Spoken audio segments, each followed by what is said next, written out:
কৃষ্ণ কৃষ্ণ কৃষ্ণ শংকৰ গুৰু হৰিৰাম। আমি এতিয়া পোনপটীয়া এটা প্ৰশ্নলৈ আহিম।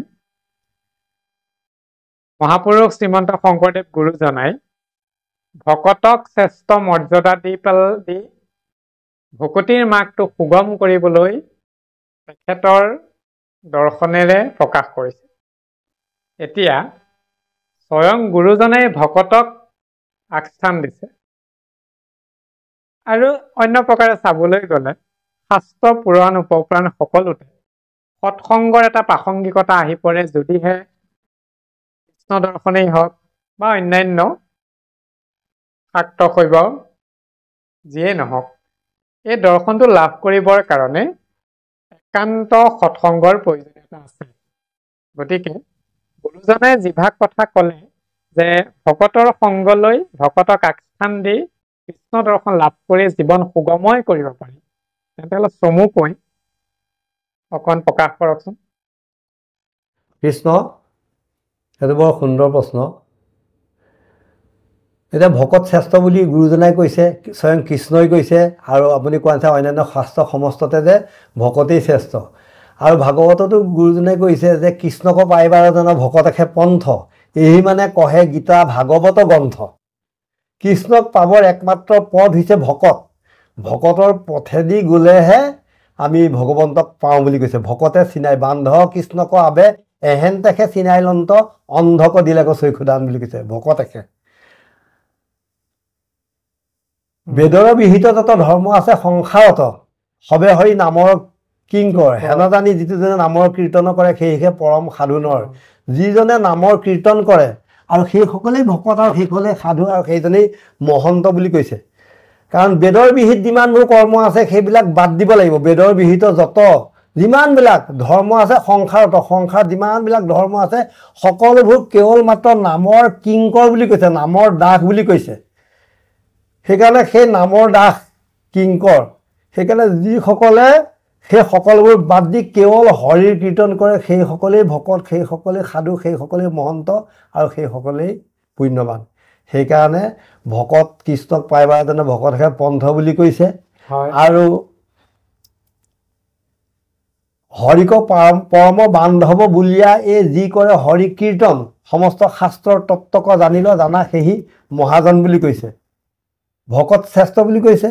আৰু ভগৱন্ত কৃষ্ণই ভকতক উদ্ধৱৰ আগত সমস্ত কথা কৈ লাষ্টত কাষলৈ চপাই আনিলে, আনি কাননৰ কাষত কৈছিলে অকণত কহন্ত কথা কৃষ্ণে গুইপ কৰি নাহিকেও পায় হেৰা সুসংগত হৰি। একে কাণৰ ওচৰত ফুচফুচাই কোৱা কথাটো আমাৰ দৰকাৰ, কাৰণ তেওঁ ইমানবোৰ কথা সকলোৱে শুনাকে ক'লে। লাষ্টত গোপনীয় অতি গোপনীয় কথাটো ক'লে যে কৰ্ণত কহন্ত কথা কৃষ্ণে গুইপ কৰি নাহিকে উপায় হেৰা সুসংগত কৰি। এতিয়া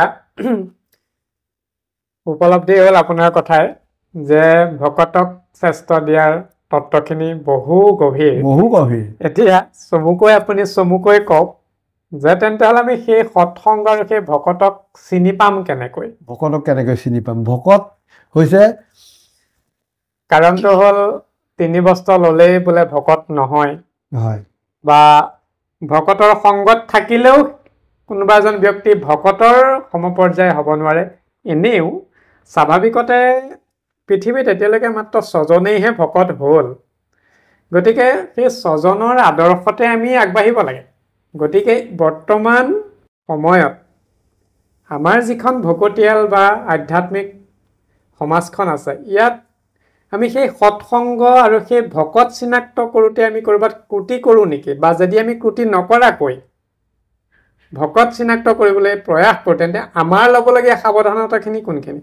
বা আমি ভকতক কেনেকৈ চিনি পাম? একে সংক্ষিপ্ত ৰূপত কওক বা। কৃষ্ণ, ভকতক চিনি পাবলৈ আমি চেষ্টা কৰিব নালাগে, আমি নিজে ভকত হ'ব লাগিব। কাৰণ ভালে পাই ভালক, যাবয়ে পাই খালক। আমি যদি ভকত হওঁ আমি সমস্তকে ভকত দেখিম। কাৰণ জণ্ডিছ বেমাৰীয়ে গোটেইখন সমাজকে হালধীয়া দেখে, কাৰণ নিজে হালধীয়া হৈ থাকে, চকু হালধীয়া। আৰু নিজে যেনে আমি ভকত হওঁ তেতিয়া সমস্তকে আমি ভকত দেখিম আৰু ভকত প্ৰথমতে হ'ব লাগিব আৰু ভাগৱতৰ দ্বিতীয় স্কন্ধত ভকতৰ কথাটো মানে কেনেকৈ কৈছে সৎসংগৰ কথাটো এই কথাটোকে আপুনি চমুকৈ কওক যে ভকত আমি এইটো কথা মোৰ হৃদয়ৰ এভাগ কথা ক'লে যে যেতিয়া নিজে পৰিষ্কাৰ থাকোঁ তেতিয়া সকলোখিনি পৰিষ্কাৰময়ে দেখা যায় এতিয়া কথাটো হ'ল আমি নিজকে সেই ভকতৰ শাৰী লৈ ভকতটোতো হ'ব নোৱাৰে কলেজ হয় এইটো এটা আমি বিশেষণ এটা দিওঁ যাতে সেই সভক্তি ভাৱ যাতে উদয় হয় আমাৰ হৃদয়ত সেইকাৰণে ভকত বুলি কওঁ এতিয়া আমি নিজকে ভকতৰ আৰ্হিৰে কেনেকৈ আগুৱাই নিব পাৰিম যিকেইটা একে সহজ মাৰ্গ যিকেইটা সাধাৰণতেও সকলোৱে এই অধিক কৰ্মময় জীৱনতো যাতে কৰিব পাৰে দুই এটা কথা কওকচোন কাৰণ ভকত হ'বলৈ হ'লে প্ৰথমতে ভকত বুলি কওঁতে যি ভক্তি কৰে কাক ভক্তি কৰে আমি কৃষ্ণৰ ভকত আমি বিশেষকৈ ভকত বুলি কওঁতে বিশেষকৈ আমি বুজি পাব লাগিব যে কৃষ্ণৰ সেৱকসকলকহে ভকত বুলি কয় কাৰণ আপুনি কৈছে যে সেই ভকত ৰাম অৱতাৰত 3জন আছিল আৰু কৃষ্ণ অৱতাৰত 3জন এই 6জন ভকত এইখিনিতে তেন্তে এভাগ কথা পোনপটীয়াকৈ সোধোঁ উত্তৰভাগো পোনপটীয়াকৈ দিব আপুনি প্ৰকাশ কৰিলে যে কৃষ্ণৰ যিসকল ভকত সেইসকলহে ভকত হয় তেন্তে হ'লে মহাদেৱৰ ভকতসকল বা অন্যান্য যি দেৱ দেৱী উপাসনা কৰে মই সামগ্ৰিকভাৱে কৈছোঁ দেই তেখেতসকল ভকত নহয় নেকি আপুনি যিটো প্ৰশ্ন কৰিছে মহাদেৱৰ যিসকল ভকত সেইখিনি ভকত ইনডাইৰেক্টলি কৃষ্ণৰে ভকত কাৰণ মহাদেৱতো কৃষ্ণৰে সেৱক কাৰণ কৃষ্ণৰ সেৱক মহাদেৱ তেওঁ মহাবৈষ্ণৱ আৰু কৃষ্ণৰ সেৱকসকল কৃষ্ণৰ সেৱক যেতিয়া মহাদেৱ আৰু মহাদেৱৰ সেৱকসকল কৃষ্ণৰো সেৱক কাৰণ এখন স্কুলৰ এজন মানে এখন স্কুলৰ এজন শিক্ষকৰ ছাত্ৰবিলাক যেনে সেইজন শিক্ষকৰ ছাত্ৰ হ'লেও তেওঁ যিজন অধ্যক্ষ আছে সেই অধ্যক্ষজনৰে মানে ছাত্ৰ গোটেইখিনি তেনেকৈ জগতৰ যিজন পৰম পিতা পৰমাত্মা যিজন সনাতন কৃষ্ণ সেই কৃষ্ণৰে ভকত মহাদেৱ আৰু মহাদেৱৰ যিসকল শিষ্য সেইসকল মহাদেৱৰে নহয় কৃষ্ণৰ সেৱক কৃষ্ণ বৰ সুন্দৰকৈ আপুনি কথাভাগ ক'লে ঠিক আছে এতিয়া আপুনি অলপ আগতে কৈ আছিলে যে ভকতৰ সংজ্ঞা অলপ আধৰুৱা হৈছিলে মই হস্তক্ষেপ কৰিছিলোঁ পোনপটীয়াকৈ তাৰ কথাকেইটা শেষ কৰক কৃষ্ণ ভকতৰ সংজ্ঞাটো বহুত আছে ভাগৱতৰ দ্বিতীয় স্কন্ধত বৰ ধুনীয়াকৈ কৈছে যে পৰাশৰ বিশ্বামিত্ৰ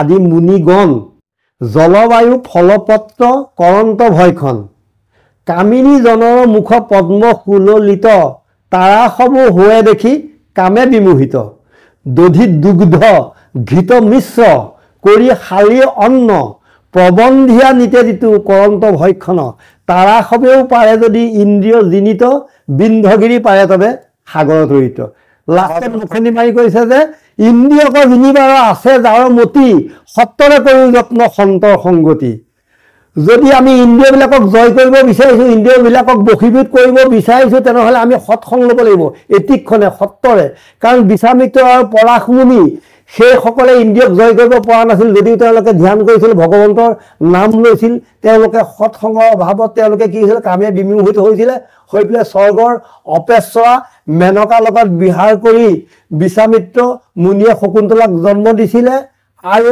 পৰাশ মুনিয়ে কেঁচা মাছৰ উৎকট গন্ধ ঘাটৈ ছোৱালীৰ লগত বিহাৰ কৰি পেলাই ব্যাসক জন্ম দি থৈ গুচি গ'ল তেওঁলোকে গছৰ পকা পাতৰ মানে বায়ুহে সেৱন কৰি আছিলে আমি কি খাইছোঁ খালি চাউলৰ ভাত তাতে ঘিউ মৌ চেনি গুড় গাখীৰৰ সৈতে মিশ্ৰণ কৰি পেলাই বৰ সুস্বাদু আৰু পৰিপক্ক আৰু সুষম আহাৰ খাইছোঁ তেতিয়াহ'লে আমি ইন্দ্ৰিয়ক জয় কৰিব পাৰিম জানো কেতিয়াও নোৱাৰোঁ ইন্দ্ৰিয়ক জয় কৰিবৰ কাৰণে একমাত্ৰ উপায় হৈছে সৎসংগৰ পথেদি সৎসংগৰ মাধ্যমেদি গ'লে আমি ভগৱন্তক পাব পাৰোঁ বুলি ভাগৱতত কৈছে আৰু একাদশত ঘূৰি ঘূৰি প্ৰমাণ দিছে যে উদ্ধৱে কৃষ্ণক সুধিছে যে তুমি ইমানবোৰ কথা কৈ গ'লা ভগৱন্তৰ তোমাৰ নাম ল'ব লাগে আৰু তুমি সৰ্বশ্ৰেষ্ঠ আৰু ভকতৰ মাধ্যমে গ'লে তোমাক পায় কিন্তু ভকতৰ মাধ্যমে গ'লে কেনেবাকৈ কোনোবাই তোমাক পোৱাৰ কিবা উদাহৰণ আছেনে তেতিয়া কৃষ্ণই হাঁহি মাৰি কৈছিলে বৰ ভাল প্ৰশ্ন কৰিলা দ্বিধাৰ উপমা আছে কাৰণ কি বুলি কৈছে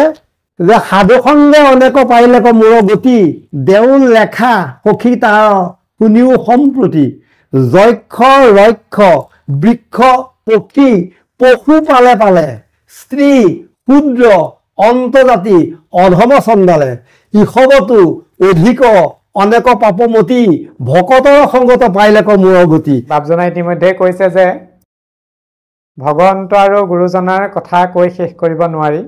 যিখিনি বিষয় আলোচনা হ'ল সকলোখিনি সুধী সমাজ আৰু ভকত বৈষ্ণৱলৈ সমৰ্পণ কৰিছোঁ।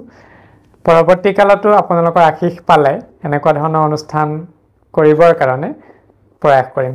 কৃষ্ণ কৃষ্ণ কৃষ্ণ শংকৰ গুৰু হৰিৰাম কৃষ্ণ।